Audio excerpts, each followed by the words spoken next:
para a correção, tá? Então, olha só, a gente vai fazer rapidinho a correção e eu quero falar com vocês do trabalho, tá? O trabalho é naquele esquema, sempre que a gente faz, seguindo ali o roteiro, tudo em tópicos, pequenininho. Não quero texto corrido como redação, tá? Bom dia, Júlia. Não quero trabalho como uma redação, né? Um texto corrido. É como se fosse um questionário, tá? Hemofilia, aí sintomas, né? Dificuldade de coagulação, parará e tal. É, é, aí eu botei bom dia, Julinha. Aí eu falei com vocês, né, que não existe causa da hemofilia, falta do fator de coagulação, uma doença genética. Aí vai ter ou a prevenção ou o tratamento. Tudo coisas bem pequenas, tá? É um trabalho bem simples. A única coisa que eu preciso é que vocês digitem. Vocês não precisam imprimir esse trabalho. Vocês vão mandar para mim na forma de Word, tá? Por que o Word? Porque se for PDF, eu não tenho como fazer correção nele. O Word eu tenho como fazer a correção, tá? Então vocês mandam para mim no Word, tá bom? Se vocês tiverem alguma dúvida do trabalho, alguma coisa, vocês falem para a gente aproveitar e agora tirar, ou trabalhar para a semana que vem. Ou então vocês mandam, né, alguma coisa, algum recado pela tia Marisa, pela Denise, tá? Eu vou fazer com vocês, então, vou começar, esperar só um minutinho, ver se a Eduarda consegue, né? Bom dia, Vinícius, deixa eu te dar a presença. Você não tinha, você já tinha aparecido lá, Vinícius? Ah, você botou lá, ok. Dá a presença aqui, tá? Então, o trabalho segue o mesmo ritmo, tá bom? Vinícius, eu estou só esperando um minutinho, porque a Eduarda, ela tinha o microfone, mas ela não me ouvia. O áudio dela deu algum problema, ela está tentando entrar pelo celular. Aí eu estou esperando só um minutinho para poder fazer a correção, ver se a Duda consegue entrar, tá? Só um minuto.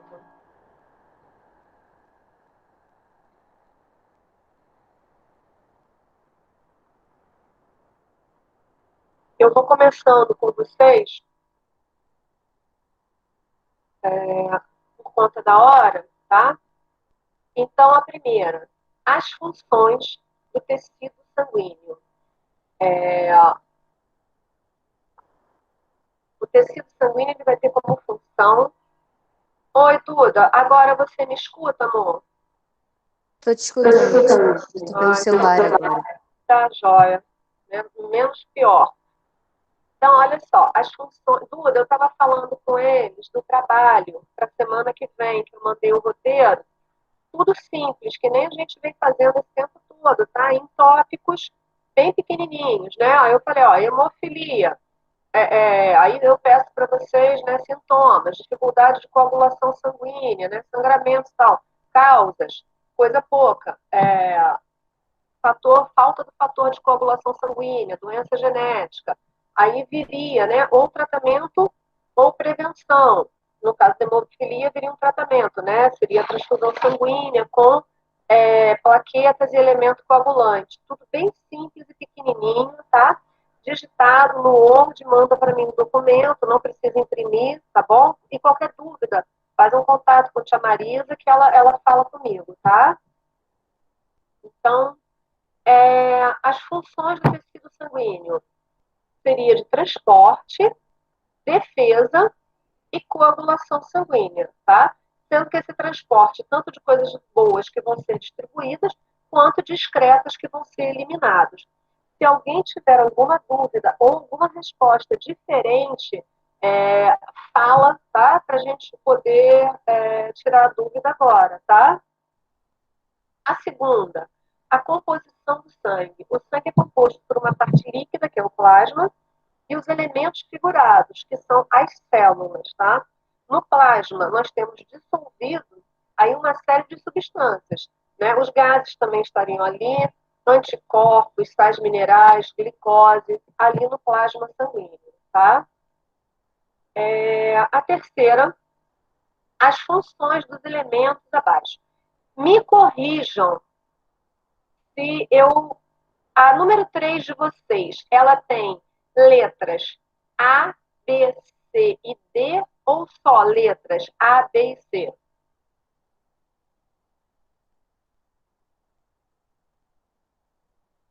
Até a letra D, de dedo. Tá.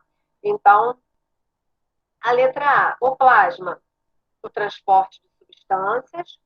As hemácias, o transporte de oxigênio e gás carbônico. Os leucócitos, a defesa. E as plaquetas, coagulação sanguínea, tá? A função dos elementos figurados. Quarta, onde o sangue é produzido? Na medula óssea vermelha, né? Na medula óssea, nos ossos longos. 5. Qual a composição do plasma? O plasma é composto por água e elementos dissolvidos, como proteínas, sais minerais, glicose, tá? E também anticorpos. 6. Que outros nomes recebem as hemácias e os leucócitos? As hemácias são chamadas de glóbulos vermelhos ou eritrócitos. No exame de sangue, vem eritrócitos. E os leucócitos são chamados de glóbulos brancos. Número 7. Como explicamos a coloração vermelha do sangue? A coloração vermelha do sangue, ela vem através de um pigmento chamado hemoglobina, que está no glóbulo vermelho. Qual é a importância da hemoglobina? A hemoglobina, ela tem uma afinidade com os gases. Então, é ela quem capta os gases, tá? 8. Na hora da transfusão sanguínea, é importante sabermos o tipo sanguíneo e o fator RH. Qual a explicação para esse fato? Se nós recebermos grupo sanguíneo ou fator RH que não tiver compatibilidade, não for compatível com o nosso corpo reconhece esses elementos como organismos invasores, né? Como se fossem micro-organismos invasores, e destrói essas células sanguíneas, tá? O nosso corpo vai lá e destrói o nosso sistema imunológico. 9. Por qual razão o número de glóbulos brancos aumenta durante uma infecção? Se eu estou com uma infecção e os glóbulos brancos são meus glóbulos de defesa e eu preciso destruir, né, fagocitando ou produzindo substâncias neutralizantes, e são eles os responsáveis por isso, eles se multiplicam, eles aumentam em quantidade para poder fazer esse trabalho de produção de substâncias neutralizantes, né, dos corpos, e também da fagocitose, de destruir esses elementos. Olha só, até agora, existe alguma dúvida? Alguém quer que eu repita alguma das questões? Maria Luísa, não. Ninguém quer que repita, nem tem dúvida em nenhuma das correções. Vai.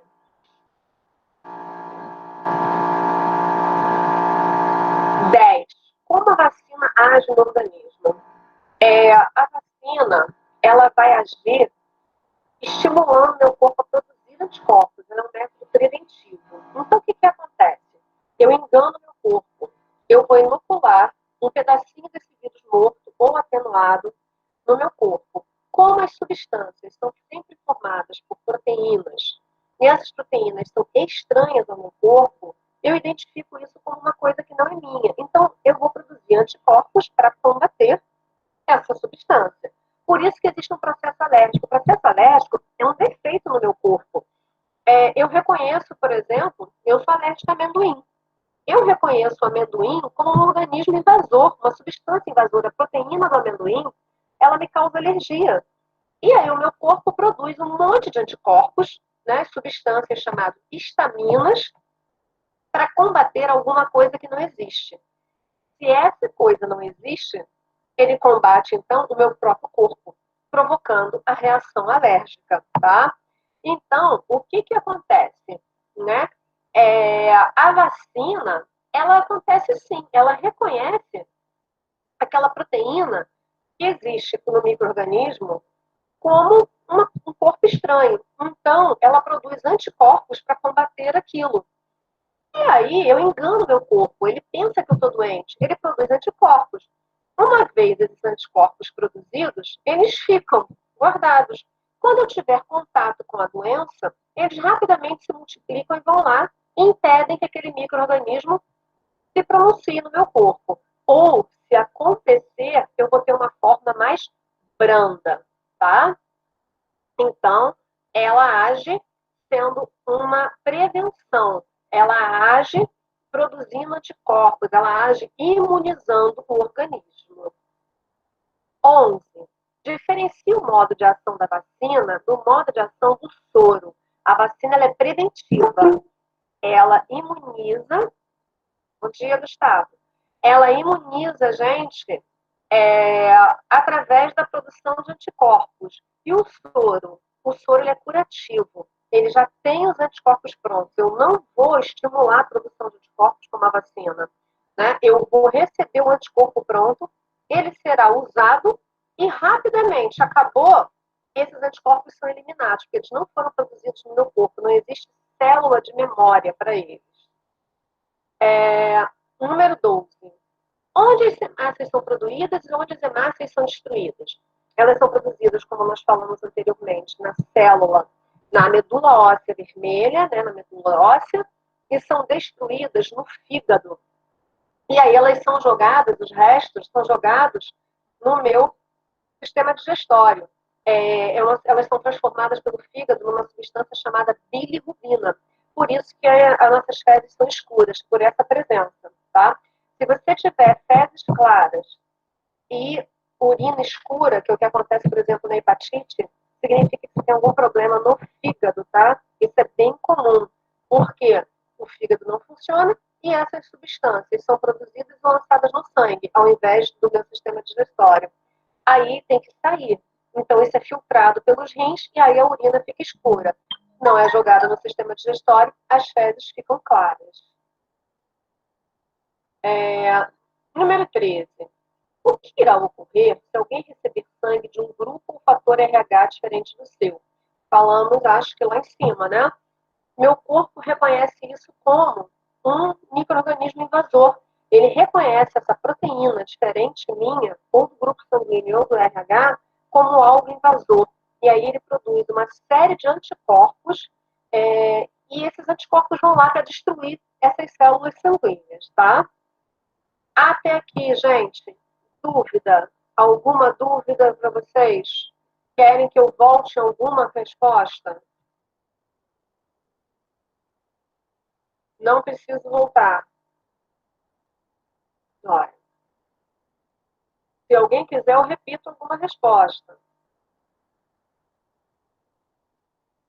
Bom, 14. Uma pessoa picada por uma cobra peçonhenta deve tomar soro ou vacina. Ela vai precisar do soro. Por quê? Minha justificativa. Porque o soro já contém os anticorpos. Os anticorpos já estão ali prontos para serem usados como um remédio, né? Ele é algo curativo. E vai neutralizar aquela toxina. Se eu tomar a vacina, eu vou ter que esperar meu organismo produzir anticorpos. E aí não vai dar tempo. Eu acabo morrendo antes disso. Então eu preciso ali do anticorpo pronto para ser usado na hora. Então eu preciso tomar o soro, né? O soro terapêutico. Por que a gente chama de soro terapêutico? Porque existe o soro comum, né? O soro fisiológico, o soro para hidratação do hospital. Esse soro terapêutico, porque ele é um soro usado numa terapia, como um remédio, tá? E a número 15. Os meninos, de repente, vão saber me responder isso. Por que nas altas, lembrem do futebol, né? O que acontece com os jogadores quando eles vão jogar em altitudes, né, muito grandes? Por exemplo, eles vão jogar no México, vão jogar no Equador. O que acontece com os jogadores? Me respondam aí, meninos. Vocês que de repente vão saber, não estou sendo machista não, tá? Mas eu acho que eles vão saber responder porque eles têm mais participação nisso do que as meninas. Outras meninas souberem também me falem. Fica com falta de ar. Isso aí, tá? Eles têm falta de ar. Por quê? Olha só, eu estou aqui nessa altitude e meu corpo está com essa pressão. Quando nós subimos, a pressão diminui. Então, a pressão do meu corpo, que continua aqui, ela fica muito alta. A tendência do ar sair de onde tem mais pressão para onde tem menos. Então, fisiologicamente, o ar tende a sair do meu corpo do que entrar. E aí eu tenho falta de ar. O que acontece? O que meu corpo faz para resolver isso? Né? Ele aumenta o número de hemácias. Por quê? Se eu tiver 10 hemácias e cada uma pegar 5 moléculas de oxigênio, eu vou ter 50 moléculas. Mas lá em cima, eu não tenho 5 moléculas, eu só tenho 3. Então, eu só vou conseguir pegar 30. Eu vou ter falta de ar. O que elas fazem? Ao invés de eu ter 10, elas aumentam. Elas botam para, sei lá, 50 número de hemácias. Se cada uma pega, só tem 3 moléculas, elas pegam 150. Então, elas compensam essa falta, tá? Então, em grandes altitudes, né, em altitudes maiores, as hemácias, elas aumentam no sangue para poder aumentar a captação de oxigênio, tá? Já que eu tenho poucas moléculas de oxigênio no ar para entrar de uma vez só, eu aumento o captador. Aí ele consegue pegar e suprir essa necessidade, tá? Então, olha só, deixa eu organizar para vocês. Explique a razão disso acontecer. Como a quantidade de oxigênio é menor, aumenta o número de hemácias para poder pegar mais oxigênio do ar. Alguém ficou com alguma dúvida dessa correção? Porque eu vou depois fazer, eu vou editar a aula, olha, Duda, eu vou editar depois a aula, né, acredito que até 1 hora o Drive consiga estar liberado, eu vou editar essa aula de hoje colocando a correção, tá? Se alguém tiver dúvida do trabalho, é só falar com a tia Marisa que ela se comunica comigo, tá bom? Eu vou interromper então aqui a gravação.